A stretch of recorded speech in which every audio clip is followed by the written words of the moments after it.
जय हिंद मेरे प्यारे दोस्तों। मैं विनय यादव आप लोगों का एक बार पुनः स्वागत करता हूं आपके अपने YouTube चैनल प्रभु यूपीपी पे। तो दोस्तों, जैसा कि आप सभी लोग जान रहे हैं, उत्तर प्रदेश पुलिस भर्ती के लिए हमारा वर्दी बैच चल रहा है। तो वर्दी बैच में हम लोग आज अपनी इतिहास की क्लास में पढ़ेंगे सैयद वंश और लोधी वंश। बेसिकली हमारा चल रहा है जो चैप्टर वो है मध्यकालीन भारत का सल्तनत काल। तो सल्तनत काल में हम लोग पढ़ेंगे सैयद वंश और लोधी वंश। तो चलिए शुरुआत करते हैं सैयद वंश से। तो सैयद वंश जो है, इसकी जो टाइम पीरियड होती है वो कितनी होती है? 1414 से लेके 1451 तक। सैयद वंश जो है 1414 से लेके 1451 तक चलता है। सैयद वंश का संस्थापक कौन था? तो सैयद वंश का जो संस्थापक था वो था खिज्र खां। जी हाँ दोस्तों, खिज्र खां था। लेकिन अब सैयद वंश नाम का कोई वंश था भी, या इसके अंतर्गत जितने शासक हुए जिन्होंने शासन किया, इसका प्रमाणिक स्रोत क्या है? तो इसका जो प्रमाणिक स्रोत है वो है तारीख ए मुबारक शाही। तारीख ए मुबारक शाही नाम की एक पुस्तक है। कौन सी? तारीख ए मुबारक शाही नाम की एक पुस्तक है।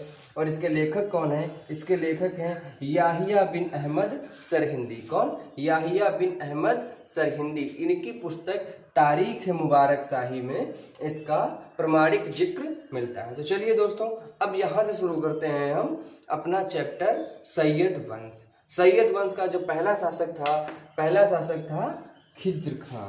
खिज्र खां सैयद वंश का पहला शासक था। और इसका जो शासन काल होता है वो होता है 1414 से लेके 1421 तक। जी हाँ दोस्तों, 1421 तक इसका शासन काल रहता है। इसने अपने जीवन में, यानी कि अपने संपूर्ण जीवन में, अपने शासन काल के संपूर्ण जीवन में कभी भी सुल्तान की उपाधि नहीं ली। क्या? सुल्तान की उपाधि नहीं ली। सुल्तान की उपाधि नहीं ली। तो ये अपने आप को क्या कहलाता था? ये अपने आप को रैयत ए आला कहलवाता था। क्या? रैयत ए आला। मतलब इस बंदे ने राजा होते हुए भी राजा नहीं बना। ये रैयत ए आला। रैयत ए आला ये अपने आप को कहलवाता था। क्या कहलवाता था? रैयत ए आला। ठीक है। इसने सिक्के चलवाए। इसने जो अपने सिक्के चलवाए उस पे तैमूर और उसका एक बेटा था शाहरुख, उसका नाम अंकित करवाया। किसका? सिक्कों पे इसने तैमूर, सिक्कों पर तैमूर और शाहरुख। क्या? शाहरुख के नाम अंकित करवाए। ये शाहरुख कौन था? तो शाहरुख था तैमूर का बेटा। बेसिकली है क्या कि जो तुर्क थे तो तुर्कों का शासन समाप्त करके खिज्र खां ने सैयद वंश के नाम से अपना एक नया वंश शुरू किया था और तुर्कों का शासन वहीं से खत्म हुआ। तो ये समझ लीजिए कि तुर्कों के बाद जो पहला कोई शासक था तो वो था सैयद वंश का खिज्र खां। अब खिज्र खां के बाद शासन की बागडोर कौन लेता है? क्योंकि इसकी तो मौत हो जाती है 1421 में। तो खिज्र खां के बाद शासन की बागडोर लेता है इसका बेटा मुबारक शाह। कौन? मुबारक शाह। इसका बेटा होता है मुबारक शाह। इसका शासनकाल कब से कब तक रहता है? तो इसका शासनकाल रहता है 1421 से लेके, कब से? 1421 से लेके 1434 तक। 1434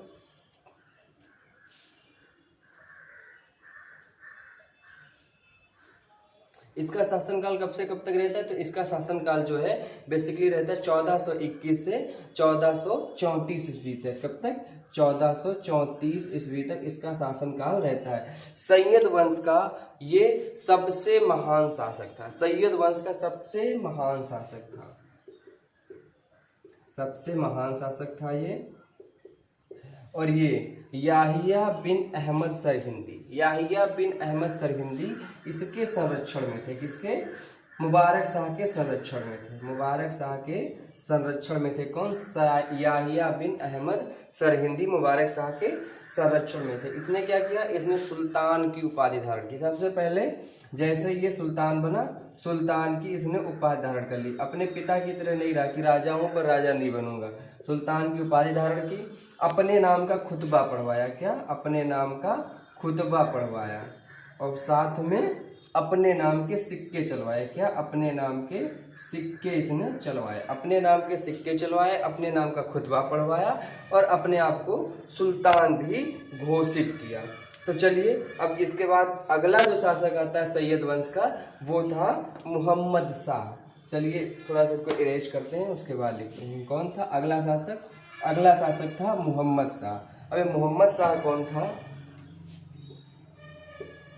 मोहम्मद शाह अगला शासक था मोहम्मद शाह। इसका शासनकाल जो है वो होता है 1434 से 1451 तक। कब तक? 1434 से 1451 तक। यह सैयद वंश का अयोग्य शासक था। क्या था? यह सैयद वंश का अयोग्य शासक था। कैसे था चलो बताते हैं।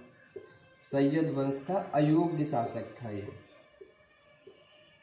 ये कौन था? तो ये मुबारक शाह जो है, मुबारक शाह का दत्तक पुत्र था। दत्तक पुत्र था मुबारक शाह का, दत्तक पुत्र था। ये मुबारक शाह का असली पुत्र ना होके दत्तक पुत्र था। इसने बहलोल लोदी को, किसने? इसने बहलोल लोदी को क्या कहा? अपना बेटा कहा। बहलोल लोदी को पुत्र कहता था अपना, और उसे काहे की उपाधि दी थी? उसको खान ए खाना की उपाधि दी थी इसने। कौन सी? खान ए खाना, खान ए खाना, खान ए खाना की उपाधि इसने दे रखी थी। किसको? बहलोल लोदी को। उसके बाद 1451 में इसकी मृत्यु हो जाती है और यहीं से इसकी जीवन लीला खत्म, इसकी पूरी कहानी खत्म। उसके बाद आता है अलाउद्दीन, अलाउद्दीन आलम शाह, अलाउद्दीन आलम शाह। चलिए ये इनसे भी महान थे। कैसे? अभी देख लेते हैं। अलाउद्दीन आलम शाह, अलाउद्दीन आलम शाह। बेसिकली इसका नाम अलाउद्दीन ही होता है, अलाउद्दीन इसका नाम होता है। और ये आलम शाह के नाम से, आलम शाह की उपाधि के साथ सुल्तान बनता है। क्या? आलम शाह की उपाधि के साथ सुल्तान बनता है। और इसी के समय जो प्रशासन और शासन की बागडोर होती है, धीरे धीरे सैयदों के हाथ से खिसकते हुए लोदियों के हाथ में ट्रांसफर हो जाती है। ऐसे सैयदों के हाथ से खिसकते हुए लोदियों के हाथ में ट्रांसफर हो जाती है। ये सैयद वंश का अंतिम शासक था और सबसे अयोग्य शासक था, सबसे अयोग्य शासक था। तो दोस्तों इसके बाद अब यहाँ पे हमारा जो सैयद वंश है समाप्त हो जाता है, क्योंकि सैयद वंश की ऐसी कोई खास उपलब्धि रहती नहीं है जिसके बारे में बहुत ज़्यादा देर तक चर्चा की जाए। तो चलिए अब हम लोग शुरू करते हैं अपना लोदी वंश। ये हमारे लिए काफ़ी ज़्यादा इम्पॉर्टेंट है। सैयद वंश में कुछ इतना खास नहीं है तो बहुत ज़्यादा समय नहीं लगा। अब लोदी वंश को हम लोग पढ़ेंगे आराम से, इसके अंदर बहुत कुछ आप लोगों को सीखने को मिलेगा। तो सबसे पहले लोदी वंश का जो संस्थापक कौन था? बहलोल लोदी। कौन? बहलोल लोदी, बहलोल लोदी। लोदी वंश का संस्थापक कौन था? बहलोल लोदी। इसका शासनकाल कब से कब तक रहता? तो 1451 से लेके 1451 से लेके 1489 ईस्वी तक। कब तक? 1451 से 1489 ईस्वी तक।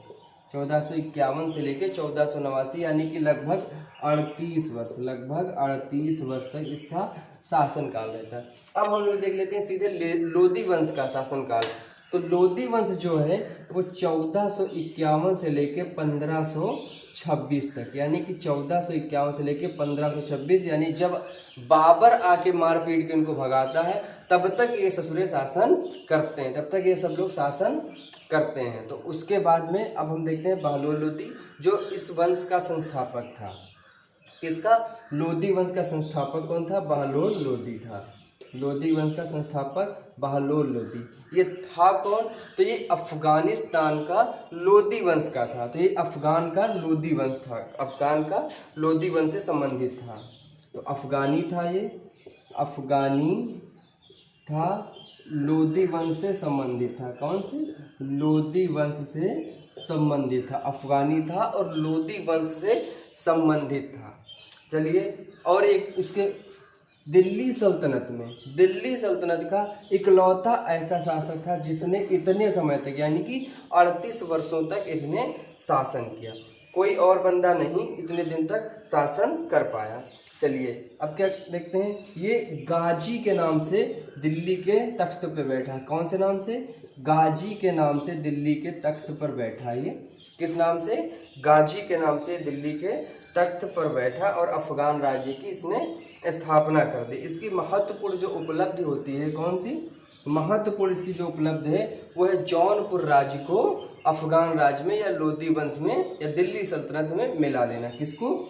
जौनपुर राज्य को दिल्ली सल्तनत में शामिल कर लेना। दिल्ली सल्तनत में शामिल कर लेना इसकी महत्वपूर्ण उपलब्धि रही है। अपने जीवन काल की, अपने शासन काल की सबसे महत्वपूर्ण उपलब्धि थी वो थी जौनपुर राज्य को अपने दिल्ली सल्तनत में या अपने शासन में सम्मिलित कर लेना। ये बहुत ही साधारण शासक था। क्या? बहुत ही साधारण शासक था। क्यों? क्योंकि कभी सिंहासन पर नहीं बैठता था। कहाँ बैठता था? बहुत ही साधारण था। क्यों? क्योंकि ये सिंहासन पे नहीं, मतलब टीम टाम ज़्यादा नहीं करता था, सिंहासन पे नहीं बैठता था। कहाँ बैठता था? अपने अमीरों के साथ या अपने सरदारों के साथ, अमीरों या सरदारों के साथ ये बैठता था कालीन पर, जमीन पर कालीन बिछा के ये बैठता था। जमीन पर कालीन पर ये बैठता था। ये मतलब बहुत ज़्यादा वो सब नहीं करता था, ज़मीन पर कालीन पर बैठता था। और ये जो इसके अमीर होते थे, अमीर को कहता था कि मसनद ए आला, अमीरों को ये मसनद ए आला कहता था। और 1489 में ग्वालियर का जो अभियान था, अमीरों को मसनद ए आला कहता था। अमीरों को मसनद ए आला कहता था। क्या? मसनद ए आला कहता था। 1489 में, 1489 ये वाला साल जो है 1489 ग्वालियर अभियान से, कौन से? ग्वालियर अभियान से वापस आते समय लू लगने के कारण इसकी मौत हो जाती है। लू लगने के कारण इसकी मौत हो जाती है। जब इसकी मौत हो जाती है तब शासन की बागडोर कौन लेता है? तो इसका जो बेटा होता है वो होता है सिकंदर लोदी। सिकंदर लोदी शासन की बागडोर लेता है। सिकंदर लोदी जैसे ही सैयद वंश का जो दूसरा शासक था मुबारक साहब, वो अपने वंश का सबसे महत्वपूर्ण शासक था, सबसे अच्छा शासक था, वैसे ही यहाँ पे सिकंदर लोदी वंश का सबसे महत्वपूर्ण शासक बना। और इसकी जो सबसे महत्वपूर्ण उपलब्धि रही वो थी गजे सिकंदरी, यानी कि भूमि को मापने का पैमाना। इसने जो गजे सिकंदरी नाम का पैमाना चलाया था, जिसकी माप जो होती थी वो 30 इंच या 39 अंगुल होती थी। कितनी? 30 इंच या 39 अंगुल होती थी। तो चलिए अब हम लोग पढ़ते हैं सिकंदर लोदी के बारे में। किसके? सिकंदर लोदी। इन भाई साहब का शासनकाल कब से कब तक रहता है? तो इनका 1489 से लेके 1517 तक, 1489 से 1517 ईस्वी तक इनका शासन काल रहता है। तो चलिए अब देखते हैं इनके बारे में। लोदी वंश का सर्वश्रेष्ठ शासक इन्हें कहा ही जाता है, जो कि मैंने आपको पहले ही बता दिया। ये सर्वश्रेष्ठ शासक थे, लोदी वंश के सर्वश्रेष्ठ शासक थे। इन्होंने क्या चलाया? गज ए सिकंदरी नाम का पैमाना चलाया था। कौन? गज ए सिकंदरी इन्होंने पैमाना चलाया, भूमि को मापने वाला। इसमें होता क्या था? तो इसमें बेसिकली 30 इंच या 39 अंगुल इसकी माप होती थी। कितनी? 30 इंच या 39 अंगुल इसकी माप होती थी। ये जो आयुर्वेदिक ग्रंथ थे उनका फारसी में अनुवाद करवाता था किसने? किस नाम से? फरहंगे सिकंदरी नाम से। किसका? आयुर्वेदिक ग्रंथों का ये अनुवाद करवाता था किसने? फारसी में। किस नाम से? फरहंगे सिकंदरी। किस? फरहंगे सिकंदरी नाम से ये उनका अनुवाद कराता था। इसकी जो सबसे बड़ी दूसरी उपलब्धि थी वो थी 1504 ईस्वी में आगरा की स्थापना। अगर क्वेश्चन आ जाए कि आगरा की स्थापना किसने की, तो आंखें बंद करके मार देना, सिकंदर लोदी ने। आगरा की स्थापना की इसने कब? 1504 ईस्वी में। अब आगरा की स्थापना की तो ऐसे करके तो नहीं छोड़ दिया होगा, जाहिर सी बात है किसी मकसद के लिए किया होगा। तो इसका मकसद क्या था? आगरा को अपनी राजधानी बनाना, मतलब अपनी राजधानी दिल्ली से स्थानांतरित करना। तो आगरा को इसने अपनी राजधानी कब बनाया? 1506 ईस्वी में। कब? 1506 ईस्वी में आगरा को ये अपनी राजधानी बनाया। आगरा इसकी राजधानी बनी। आगरा राजधानी बनी 1506 ईस्वी में। कब? 1506 ईस्वी में आगरा इसकी राजधानी बन गई। अब हम देखते हैं कुछ और इसके लिए इम्पोर्टेंट फैक्ट। ये गुलमुखी नाम से, गुलमुखी उपनाम से फारसी में कविताएं लिखा करता था। क्या करता था? फारसी में कविताएं लिखता था। किस नाम से? गुलमुखी नाम से फारसी में कविताएं लिखता था। क्या? कविताएं लिखता था। तो मतलब ये बुद्धिमान शासक था, इसने शासन अच्छा चलाया, कला प्रेमी था, नीति प्रेमी था। तो चलिए अब हम बात करते हैं अगला जो इसके बाद शासन हुआ, क्योंकि 1517 में इसकी मृत्यु हो जाती है। तो 1517 के बाद में लोधी वंश का शासन, लोधी वंश पे किसने शासन किया? तो वो था इब्राहिम लोधी। कौन? इब्राहिम लोधी। इनका शासनकाल कब से कब तक रहता है? तो 1517 से लेके 1526 ईस्वी तक। कब तक? 1517 से 1526 ईस्वी तक इसका शासनकाल रहता है। ये लोधी वंश का सबसे अयोग्य शासक हुआ। असल में हुआ क्या, ये जब से ये गद्दी पर बैठा लगातार इसके युद्ध ही होते रहे और प्रत्येक युद्ध में इसे पराजय मिलती रही, कभी अपनी सेना के द्वारा तो कभी अपनी नीतियों के कारणवश। तो इसलिए ये अपने शासनकाल में लोधी वंश का सबसे अयोग्य शासक हुआ। अब कैसे? तो सबसे पहले खतौली का युद्ध हुआ इसके और महाराणा सांगा के बीच में। कौन सा? खतौली का युद्ध। खतौली का युद्ध एक तरफ था कौन? लोधी। कौन सा लोधी? इब्राहिम लोधी। कौन? इब्राहिम लोधी और राणा सांगा। इस युद्ध में विजय किसकी होती है? राणा सांगा की, और हार होती है इब्राहिम लोधी की। इसके कुछ ही समय बाद यानी कि 1526 में पानीपत का प्रथम युद्ध होता है। पानीपत का प्रथम युद्ध होता है और यह युद्ध पूरा शासन ही बदल देता है, शासन का नजरिया ही बदल देता है, भारत का पूरा इतिहास बदल देता है ये। और यहाँ से एंट्री होती है मुगलों की। किसकी? मुगलों की एंट्री होती है। और किसके मध्य युद्ध होता है? तो ये होता है इब्राहिम लोधी और बाबर के मध्य। किसके? इब्राहिम लोधी और बाबर के मध्य। और इस युद्ध का जो परिणाम है वो जग जाहिर है, हर किसी को पता है कि ये युद्ध बाबर जीतता है। किसकी? राणा सांगा की सहायता से, इब्राहिम लोधी का जो चचेरा भाई होता है उसकी सहायता से। और यहाँ पे इब्राहिम लोधी की हार होती है और दिल्ली सल्तनत का इकलौता शासक बन जाता है इब्राहिम लोधी, जो रण क्षेत्र में मारा जाता है। इब्राहिम लोधी दिल्ली सल्तनत का इकलौता शासक है जिसकी मृत्यु रण क्षेत्र में युद्ध लड़ते लड़ते होती है। तो दोस्तों, जो दिल्ली सल्तनत थी बेसिकली ये अमीरों पर आधारित सल्तनत थी, यानी कि कुलीन वर्ग का शासन था दिल्ली सल्तनत में। और इसी के साथ हमारा आज दिल्ली सल्तनत का चैप्टर जो है वो क्लोज होता है। कल हम लोग पढ़ेंगे अपना एक नया चैप्टर, नए राज्यों का उदय। और वो नए राज्य कौन है? तो वो हैं विजयनगर और बहमनी। एक दिन में हम उसको खत्म करेंगे, उसके बाद हम चलेंगे मुगल काल पे। तो दोस्तों, जय हिंद, नमस्कार। इसी के साथ आज की हमारी क्लास समाप्त। फिर मिलते हैं कल।